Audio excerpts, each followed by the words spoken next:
Welcome to a new Football Manager 2015 experiment involving the mighty nation of San Marino. As you've probably gathered from the title of this video, the idea of this experiment is to see if San Marino can win the World Cup. Now, the ideas involved in this have been suggested to me on many experiments over the last couple of years I've been doing them, but on the last video, on the cloned Marino experiment, it was actually the idea that got the most likes. Lots of people seem to want to see this. What I have done is I have improved a couple of things about San Marino to try and help boost their world ranking, boost the players coming through the country and going up the world rankings and possibly winning the World Cup. I don't know. It's probably unlikely because the population of San Marino is so small. They're unlikely to produce enough good players.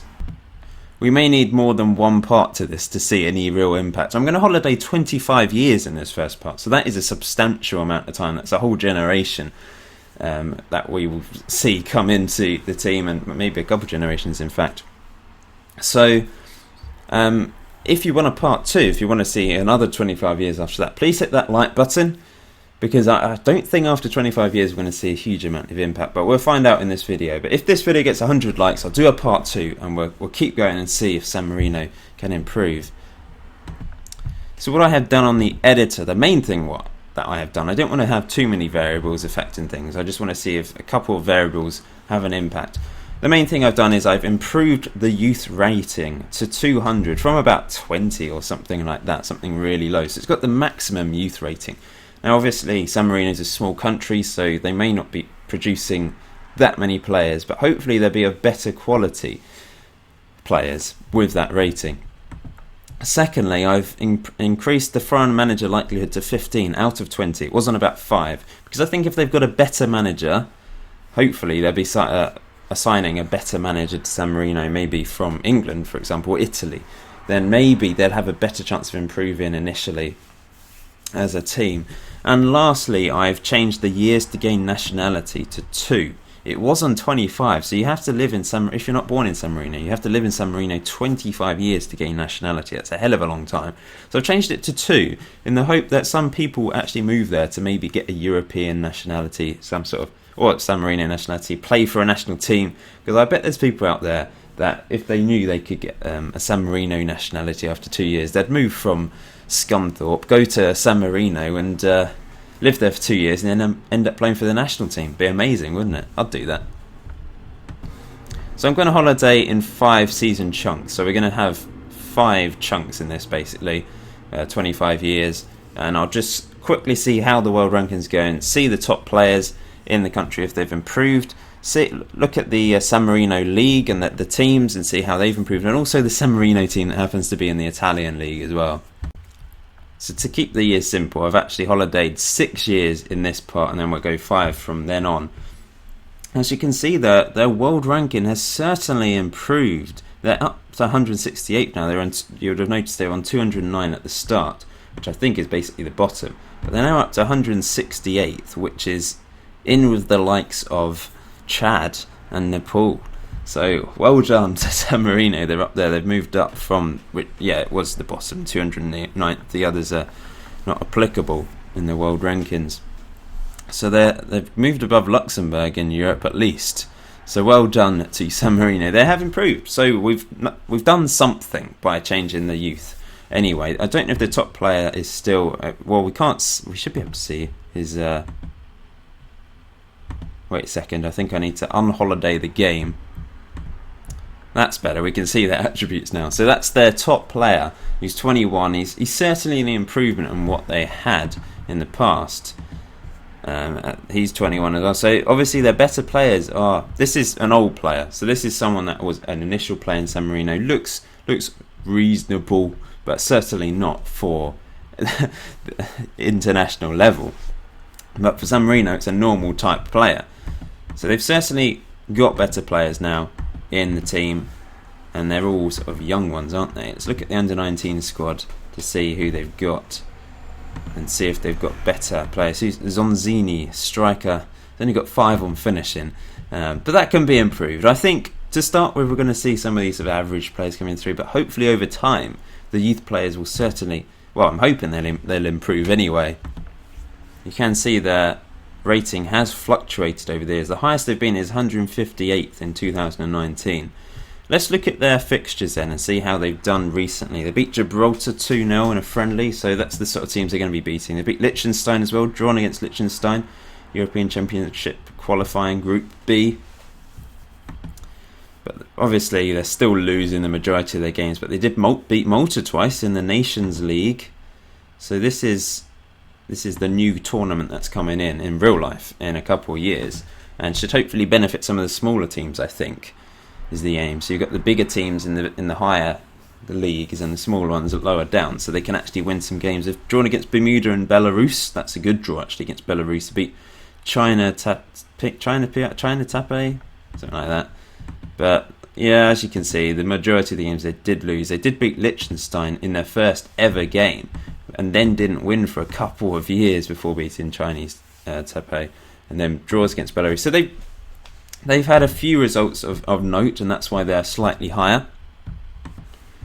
Can't imagine the top clubs in San Marino have improved. They're still half a star reputation. Key player is a youngster though. He's a decent keeper, 21-year-old, 11 caps for San Marino, and hot prospect is this guy, Alessandro Albani, who has good tackling. So I'm going to holiday another 5 years and see what happens to San Marino. So in 2025 they've actually dropped, which is a little bit frustrating. Yeah, very frustrating. Dropped down to 188th in the world rankings now. You can see Brazil are back at the top. We'll have a look at sort of World Cups and European Championships at the end of this episode to see who's won them, because at the moment it's not relevant to San Marino. They're not qualifying for anything, unfortunately. So the top player in San Marino is this guy, Simone Tamagini, who looks better.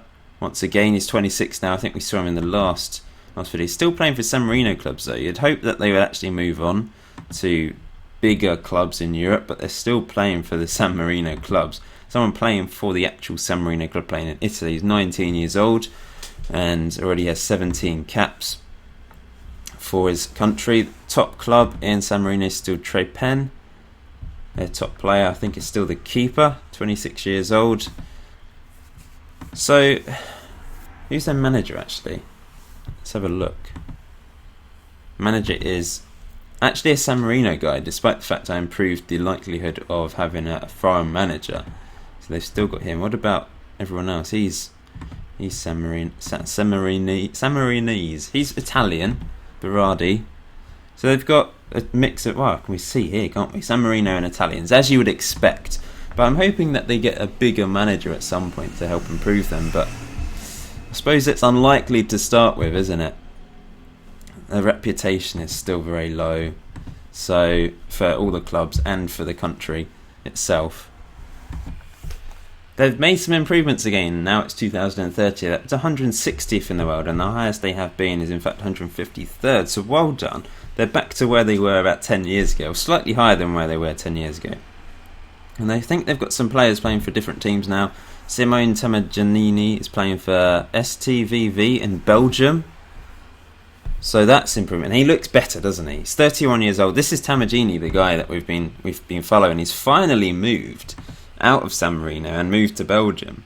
10 goals in 56 games for San Marino. Pretty good for San Marino and for a striker. Stefanelli has also moved on. He's moved to Belgium as well. They've both gone to Belgium for some reason. This is the keeper that's got 32 caps. Surprisingly low number of caps actually for a keeper in his 30s who's been there from the start. Other players, let's have a look. Valentini, 25 now. But surely they've got some better young players coming through now. Let's have a look at the team. Dolcini, Astray, he's got finishing at 12 at the age of 19. Doesn't look that great. Poggi Ali doesn't look that great either. So, I don't know. Maybe we have to do something else to improve the team. But the thing is, I could boost the population of San Marino and the editor. But that defeats the object. They've basically become a different country then. This is an experiment to see if a small nation like San Marino, who have a very little population, have no footballing history whatsoever, lose every single game. If just by increasing their youth level, whether it can have an impact. It's had a slight impact. They're up to 160.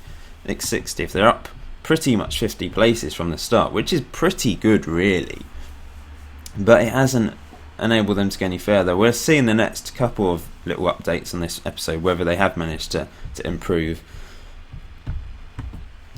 Just going to look at the schedule whilst we're here though to see recent results. They once again beat Gibraltar just now, and Malta and Moldova they've beaten. That's a good win. They've drawn against Switzerland. That's a very good draw against Switzerland actually. Beat Luxembourg.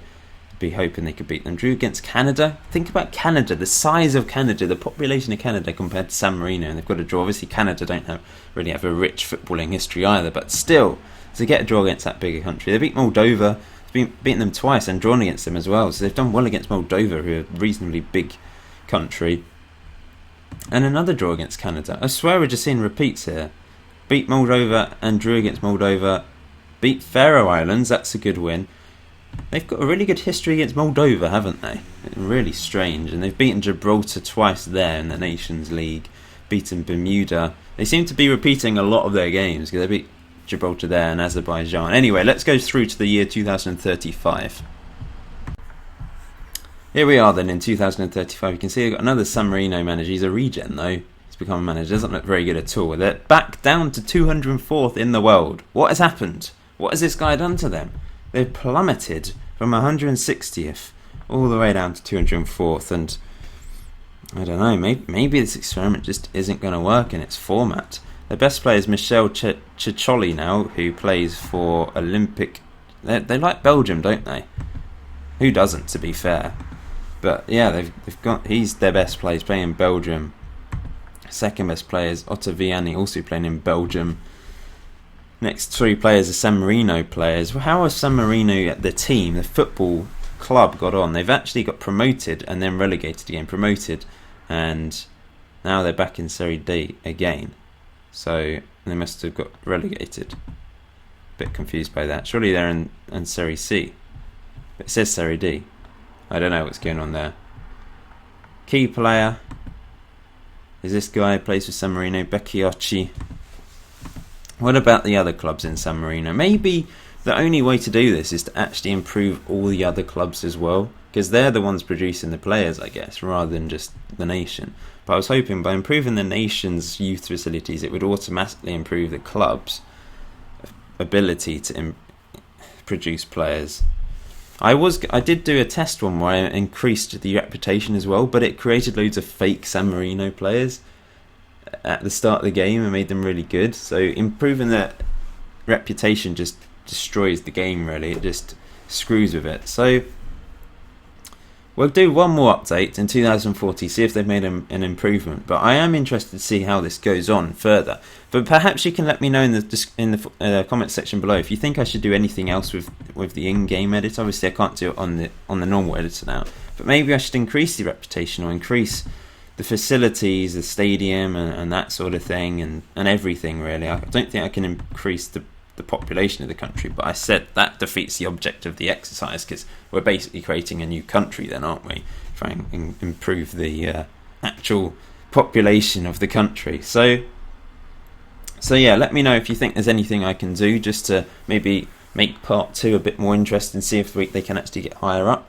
If not, maybe we'll just carry on and see what happens.